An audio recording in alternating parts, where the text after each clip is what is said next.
Hi everyone, welcome back my channel smiley world. ఇవాళ మనం వంకాయ, ఎగ్స్, పచ్చి రొయ్యలతో అయితే ఇగురులాగా చేసుకుందాం.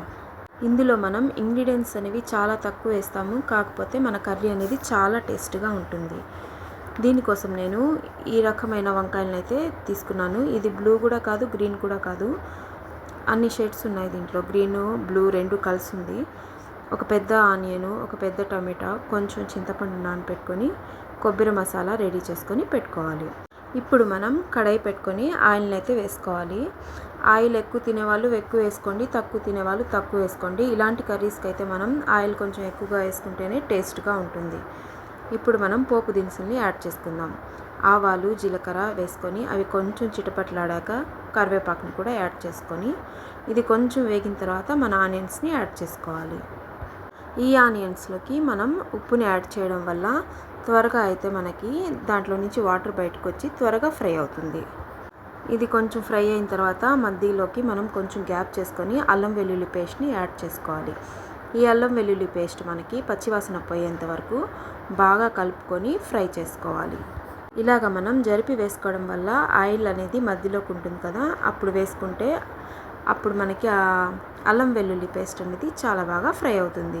ఇప్పుడు ఆ టొమాటోస్ని మనం పీసెస్ చేసి పెట్టుకున్నాం కదా, అది కూడా యాడ్ చేసుకోవాలి. ఈ టొమాటోస్ అనేవి మనకి బాగా స్మాష్ అయ్యేంత వరకు ఫ్రై చేసుకోవాలి. ఇప్పుడు మనం ఇందులో పసుపుని కూడా యాడ్ చేసుకొని ఫ్రై చేసుకుందాం. ఇలాగ మనం మసాలాలన్నీ ఆయిల్లో ఫ్రై చేసుకోవడం వల్ల మన కర్రీ అనేది చాలా టేస్ట్గా, చాలా కలర్ఫుల్గా ఉంటుంది.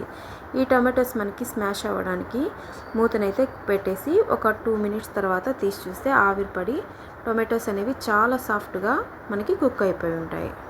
ఇలాగ మనం ఫ్రై చేసుకుంటూ ఉండాలి. ఇప్పుడు మనం రొయ్యల్ని మన టేస్ట్ని బట్టి మనం యాడ్ చేసుకోవచ్చు, ఎక్కువ తక్కువ. ఇవి కూడా ఇప్పుడు బాగా ఫ్రై అయిన తర్వాత మనం స్పైసెస్ని అయితే యాడ్ చేసుకుందాం. కారం మీ టేస్ట్ని బట్టి యాడ్ చేసుకోండి. నేనైతే 4 స్పూన్స్ అయితే యాడ్ చేసుకుంటున్నాను. ఈ కారం కూడా మనకి ఆయిల్లో ఫ్రై అవ్వడం వల్ల చాలా టేస్టీగా ఉంటుంది మన కర్రీ అనేది. ఇప్పుడు మనం ఇందులోకి ధనియాల పొడిని కూడా యాడ్ చేసుకుందాం. ఈ ప్రాసెస్ మొత్తం మనం లో ఫ్లేమ్లోనే ఫ్రై చేసుకోవాలి. ఇలా మనం మసాలాలన్నీ ఫ్రై చేసుకున్న తర్వాత మన వంకాయలు అనేవి యాడ్ చేసుకుందాం. ఈ మసాలాలో మన వంకాయ అనేది బాగా ఫ్రై అయితే మన కర్రీ అనేది చాలా టేస్ట్గా ఉంటుంది. ఇప్పుడు మనం ఒక 2 స్పూన్స్ వరకు కొబ్బరి మసాలాని అయితే యాడ్ చేసుకోవాలి. ఇదంతా మనకి బాగా ఫ్రై అయ్యి ఆయిల్ కొంచెం బయటకు వచ్చింది అనిపించినప్పుడు మన వంకాయలను అయితే యాడ్ చేసుకొని బాగా ఫ్రై చేసుకోవాలి. లో ఫ్లేమ్లో మనం మూత పెట్టుకొని ఇలా ఫ్రై చేసుకోవడం వల్ల వంకాయకి టేస్ట్ అనేది వస్తుంది. ఈ మొత్తం ప్రాసెస్ నాకు 1 అవర్ పట్టింది. ఈ వంకాయ వేసిన తర్వాత అయితే నాకు ఒక అరగంట వరకు పట్టింది. ఈ వంకాయ అనేది కలర్ చేంజ్ అయ్యేంత వరకు నేను లో ఫ్లేమ్లోనే బాగా ఫ్రై చేసుకుంటాను మూత పెట్టేసి. ఈ టైప్ ఆఫ్ వంకాయలు చాలా టేస్ట్గా, చాలా స్మూత్గా ఉంటాయి. కర్రీ మాత్రం చాలా టేస్ట్గా ఉంటుంది. ఒకసారి మీరు కూడా ట్రై చేసి మీకు ఎలా కుదిరిందో కామెంట్లో అయితే చెప్పండి. ఇప్పటి వరకు నాకైతే 1/2 అవర్ అయింది. దీని తర్వాత కూడా నాకు 1/2 అవర్ వరకు నేను దీన్ని కుక్ చేసుకుంటాను. ఇప్పుడు మన వంకాయ అనేది కలర్ చేంజ్ అయ్యి మసాలాలో బాగా ఫ్రై అయింది చూడండి.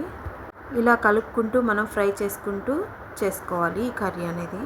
ఈ వంకాయ ఈ ప్రాసెస్లోనే మనకి ఒక 40 to 50% అనేది కుక్ అయిపోవాలి.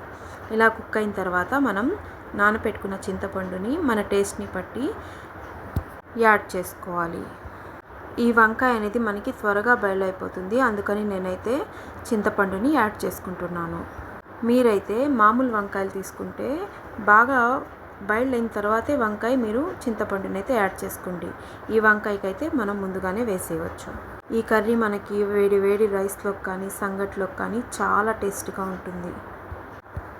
ఇప్పుడైతే నేను ఈ వంకాయ బాయిల్ అయ్యేంత వరకు మూత పెట్టి లో ఫ్లేమ్లోనే దీన్ని కుక్ చేసుకోవాలి. ఈ స్టైల్లో ఈ కర్రీని మీరు కూడా ఒకసారి ట్రై చేయండి. ఇందులోకైతే నేను 2 ఎగ్స్ని అయితే బాయిల్ చేసుకొని యాడ్ చేసుకుంటున్నాను.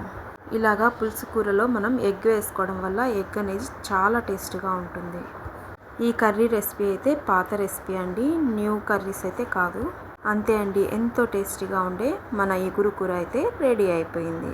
ఈ వీడియో కనుక మీకు నచ్చినట్లయితే లైక్ చేయండి, షేర్ చేయండి, కామెంట్ చేయండి. మా ఛానల్ని సబ్స్క్రైబ్ చేసుకోండి. మీ సబ్స్క్రైబ్ మాకెంతో విలువైనది. Thanks for watching. Thank you.